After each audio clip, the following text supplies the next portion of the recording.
Hello and welcome back to the Film Club, the club where we talk about films that we're recently watching, viewing and enjoying. Let me know what you've been recently watching, and if you've seen what I'm about to talk about, let me know in the comments what you thought about it. I was excited for 28 Years Later. I loved the first one. The second one I liked. I don't think it was as good as the first one, and I love Danny Boyle as a director. I think a lot of the stuff that he's done is really just interesting. It's not necessarily as unique of a style that you can spot it like a Wes Anderson, but he does definitely have a flair that if you know directors, you can definitely tell. And big fan of him alongside Alex Garland. I love everything that he writes pretty much, and also a stacked cast. I love Aaron Taylor Johnson, Jodie Comer. So needless to say, I was excited for this film. I think the trailers hyped it up a lot, and so like I say, I was looking forward to this a lot. And coming out of it, I really enjoyed this film.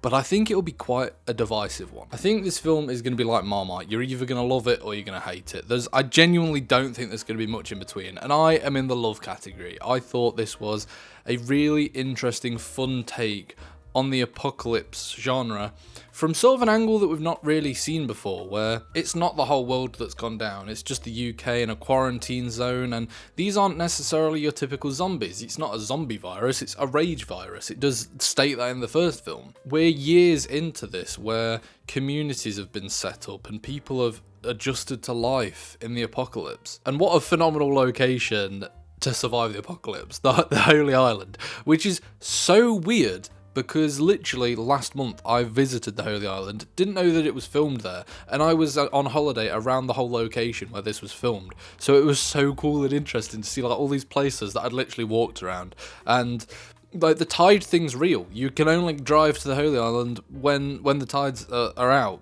in certain times of the day, and then it comes back in and you're trapped on the island. So what an interesting concept, and what a really smart way to get away from everybody, because the only way that people are going to get to you is by coming down the path, so you can just shoot at them when they come, and then you're safe when the tide's in. I did love the first act, I think the most, to be honest, because that was where the stakes were the highest. You had Aaron Taylor Johnson's character and the boy, which I need to learn his name because he gives an absolutely stellar performance. Alfie Williams. What? I mean, for like a young actor, what a performance. And also Ralph Fiennes, I love him in every single thing, so I knew that he was going to be good. He's always good, but yeah, just genuinely every single person. I think especially Jodie Comer, giving a performance of sort of a ill mother, was a really just genuine performance. It felt believable. It was really intriguing to watch. But again, back to that first act, the sort of suspense as they walked back into the mainland with I don't know what it is, but it was the audio that they play on the trailer, where they're talking about boots on the ground, and you've got sort of comparisons to the real world, and it's like flicking between old footage and the training with the bow and arrow, and then that whole sort of first sequence where he's got to make his first kill, and the tension of, like, you can see that there's some behind them and in front of them and hiding in the trees.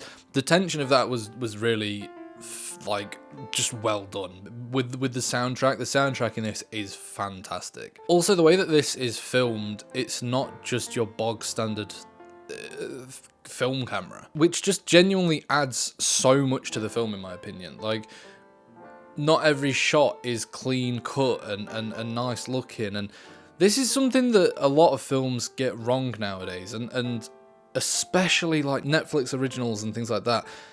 Sets and people are too clean. Like, outfits are supposed to look worn and ragged, and especially in an apocalypse setting, it's supposed to be dirty, gritty, and that's what this style of filming does. It's so jarring sometimes and so weird, and there's so many cuts in places, and it's filmed on an iPhone, so it's so movable and fast paced, and it adds so much flair to it in my opinion. It also allows them to get in spaces that you probably wouldn't be able to get something, say like an IMAX camera in. You can get in these tight remote spaces, and I was watching a interview with Danny Boyle, and he was saying sort of the reason that they did that as well is you can get into these remote places and you're not going to disturb it, because you're not having 50 crew members coming in to set up everything. You can just do it with a crew of 5 to 10 people, and you can leave these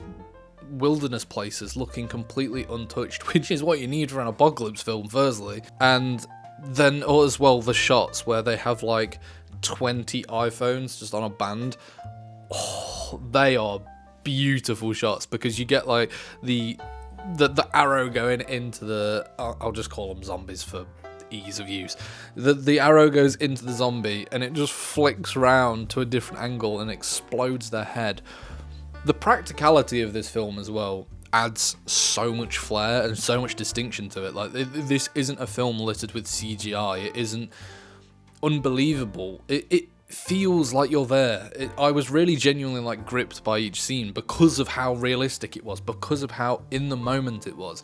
And so the practical use of that, the skin moving, the goriness of it all was brilliant. This first act really does just throw you into everything as well. You've got the whole sort of setup of the alpha and them running away, and the tension of like that scene where they're running away and Spike just keeps missing all his shots and it just hits trees, and they keep getting like closer and closer. They're getting into the house. They're trying to get up into the loft so that they can't get got. The alpha is just stood in the distance. What a phenomenal shot that is, by the way. When like at 3 different times you've got the sun going down and the alpha just stood there with the others. You've got him like in the moonlight. It's just what a piece of cinematography that is. Genuinely looks so good. To then the scene of them running along the path covered in water with the alpha on their tail. The stress of that and that whole sequence, that first whole act, was so good. I genuinely loved it. And then it goes into a bit of a almost weirder, deeper place as Spike tries to take his mother to the doctor. You've got it's almost like that first act is set up. It brings you back into this world, and then the sort of second/third act, I guess they're sort of all together, is really diving into what the story is trying to tell. And it's this story of death and of loss, and it's, we see Spike taking his mother and going on this journey, and there's life with the with the child. That was a really weird scene, the pregnancy scene. I didn't know how to feel about that. I think that was the one scene where I was like, what? But I mean, you can't complain. It's 28 years into an apocalyptic world. There's gonna be weird shit. Like, there's no rules, there's no boundaries. I think that's what people are always like, oh, that's a bit weird, that's so stupid, that wouldn't happen. It's like, you're in a world full of like zombies and killer machines and people stacking bones up into trees. Like, it is quite realistic. But yeah, the whole dynamic as well of the outside army guy coming in, that was really cool, because it sort of brought you back into this whole idea that the UK is the only place that's been affected by this. It's quarantined. It's just left to its own devices. And he comes in and he's got a phone, and they've not seen phones, and he's got his girlfriend who's full of lip filler and Botox, and he's just like, what is wrong with her face? And because it's such a foreign concept. And to me, this was a really cool scene because it almost mirrored what is current events in the real world, almost, because we're all living our lives here completely fine with phones and girlfriends and everything like that, and there is people in the world who you would take that to and they'd be like, oh, that's such a foreign concept, that's so strange. But we never put it in the UK because we're so blessed to have the country that we are and the freedom that we have. So genuinely, I thought that was a really cool scene. I don't know if that was the point of the scene, probably not, but to me it was sort of a mirrored, like, this happens in the real world, we're just so oblivious and unaware of it. Then we get introduced to Ralph Fiennes' character, the Doctor, and he's built up, not only in the trailer, but also in the beginning of the film, to be this sort of sadistic villain, almost, of the film. And then you get introduced to this kind man who's just...